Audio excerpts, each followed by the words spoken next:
All right, everyone. So WWE has reached an extension with a big name. So we're going to read you here an article from Wrestling Inc. And in recent months, the likes of Drew McIntyre, Seth Rollins, Finn Balor, and Natalia have all inked contract extensions with WWE.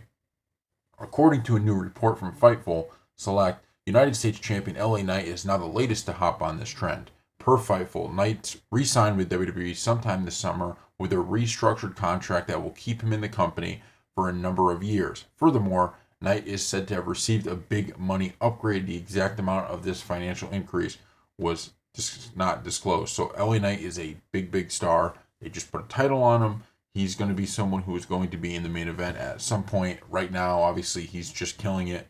Is the United States champion. But I love the LA Knight character. The fans love the LA Knight character. And you got to keep building these stars because as we're seeing now, right, if you look at Cody Rhodes is in this weird spot where now that the bloodline is not his enemy, he's kind of like, oh, where do I go next? Who do I fight next? What is the next thing I do? And that is something something to note, right? Is that WWE right now it has such a great talent pool, and yet they are struggling, I guess, to find somebody in between the bloodline rivalry to face Cody Rhodes. I thought for sure it was going to be Randy Orton that was facing him. That ended up not being the case, and Randy Orton didn't even turn heel. So because of that, now we're getting a match. Like I said, it seems like it would be a shot at Kevin Owens, but it's not. That people are kind of going back and forth on, and we'll see how good it ends up being.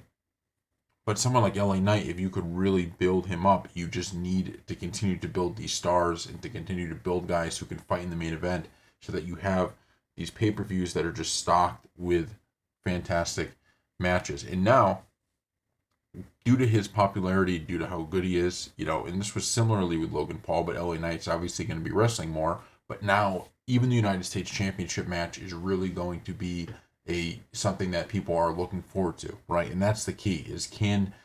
We've talked about this a lot. The beauty of the Attitude Era was less about like, hey, the main eventers were so great, because in almost every era of WWE, they've had good main eventers. I mean, even when we're talking about during right before the Attitude Era, when WWE was really going through it, and they were beginning to lose fans, and the fans were becoming kind of tuned out. They still had Diesel, Razor Ramon, Shawn Michaels, Bret Hart. I mean, these are some of the greatest names in the history of the business. The problem is when you have mid carders or the opening card.